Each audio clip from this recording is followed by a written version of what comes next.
It's story time.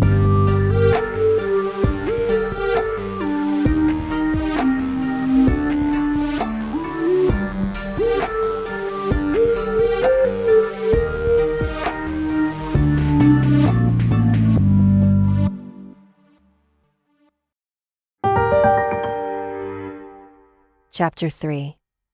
Where Heaven and Hell Intersect.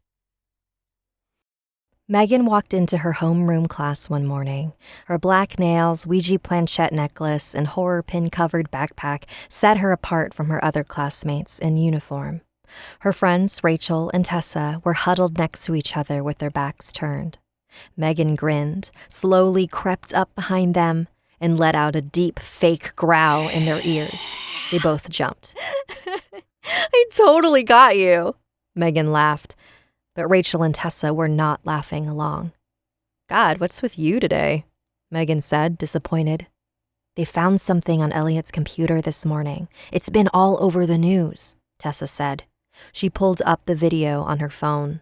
Elliot Rodriguez, a junior at St. Regent High, has been missing for the last 7 days, but this morning, authorities have made a discovery that might offer clues to his disappearance.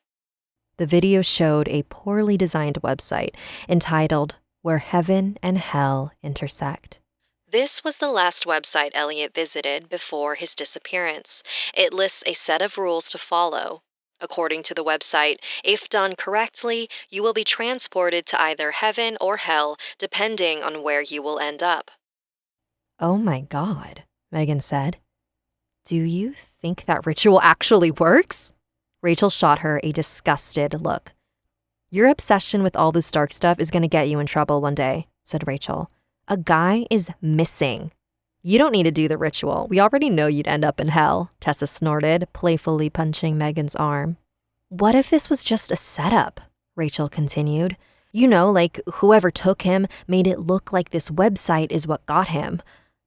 God, I just feel bad for his parents. Oh, right. Didn't his brother die recently too? Tessa mentioned.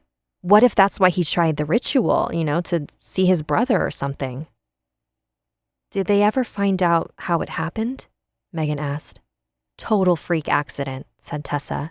He had a heart condition that just randomly acted up. The bell rang, and it was time to head to class. Megan couldn't stop thinking about that website and about that ritual. After school, Megan came home and locked herself in her room. She pulled out her laptop and searched Where Heaven and Hell Intersect. News article after news article popped up, speculating the disappearance of Elliot. Megan scrolled page after page until finally she found the original website. The black background with neon green text made it look incredibly outdated and insincere. She began to read the rules. Number 1, go to an intersection in the street. It has to be 3 a.m. and you have to be completely alone. If any cars drive by, it will not work. Number 2, close your eyes and cover your face with your hands. Number 3, walk across the intersection, chanting this phrase. 10, 9, 8, 7, guide me on my way to heaven. 6, 5, 4, 3, unless the other realms for me. 2, 1, it has begun. Number 4, do not open your eyes until you've crossed to the other side of the street. If you have performed the ritual successfully, you will now find yourself in either heaven or hell, depending on where you will go in the future. Do not be fooled. It will look very similar to Earth. Number 5, you must leave the realm after 5 minutes or risk being stuck. To return, you need to repeat the same process, but starting from the other side of the intersection and walking backwards. Megan closed her laptop. Her eyes fell on her wall, where the program for her cousin Beth's memorial service from 2 weeks earlier was pinned. She had been found dead in her room after an accidental medication interaction. It happened very suddenly, and Megan never got any closure. Megan pulled out her phone, set her alarm to 2:50 a.m., and laid on her bed.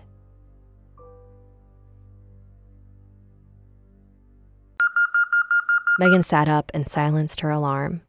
Slowly, she crept past her parents' room and out the door. She walked past her neighborhood park and a couple more houses down until she reached an intersection. She looked up and down the street to make sure there were no cars and no people. She set a timer on her phone for 4 minutes. When she felt it was safe, she covered her eyes and began to walk and chant. 10, 9, 8, 7, guide me on my way to heaven. 6, 5, 4, 3, unless the other realms for me. 2, 1, it has begun. Megan opened her eyes. She was still in her neighborhood. Everything looked the same. Well, that's disappointing, she said to herself. She began to walk back to her house. As she passed the park, she heard voices coming from the swing set. A pair of twins she hadn't noticed before were laughing loudly now. She continued to walk. Hi, neighbor. A man walking his dog across the street called out to her. Megan waved politely and began to quicken her pace.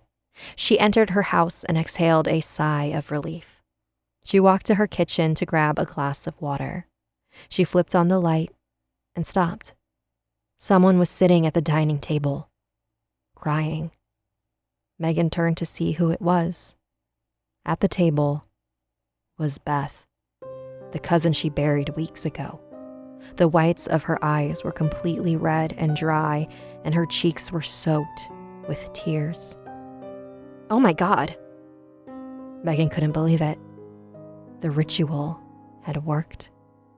Beth, I can't believe you're here. I have so many things I need to ask. How did you end up here? Beth asked. I found out about this ritual and I wanted to try it to see if I could see you. And and Wes, he died from a heart condition. See, it wasn't our fault. We didn't do anything. Beth stared motionless at her. Her eyelashes webbed with tears, her brow wrinkled in sadness and confusion. Why are you telling me this? Beth said, not moving her gaze. I thought you would want to know. You were so worried that something was going to happen to us, or people would think that... Think what? That we killed him? Beth said. We didn't kill anyone. His heart killed him, Megan replied, sternly. Beth's red eyes looked at her in anger and disbelief. You were my favorite cousin, Megs. I was willing to do whatever you wanted, but you took it too far that night, and I couldn't live with the guilt. It was a harmless prank, Megan said shortly. You're still going to deny it? Even now that you're here? You really are unbelievable. Beth, I'm not really dead. Wait, where am I? Megan asked shakily. Beth scoffed. Where you deserve to be, Megs. Megan's timer went off in her pocket. Just as the front door flung open, footsteps and voices calling her name began to flood the house. Megan ran to the living room and frantically tried to open the window. The voices were getting closer. She managed to slide the window open and pop out the screen. She threw herself out onto the front yard and rolled onto the grass. Once she got back on her feet, she ran towards the intersection where she came from. Her mind was racing as she tried to remember what the rules were for returning back home. She passed the park, now filled with children, all making a beeline towards her. Her chest hurt, her legs begged for rest, but she didn't stop until she reached the intersection. She started on the opposite side as before and walked backwards across the street. But when she reached the other end, she felt dozens of hands grab her all over her body and pull her to the ground. Another student from St. Regent High has been reported missing. The disappearance of junior Megan Redwood makes this the second mysterious disappearance from this school. Authorities are looking into the situation, and if anyone has any information on Megan's whereabouts, please notify the police.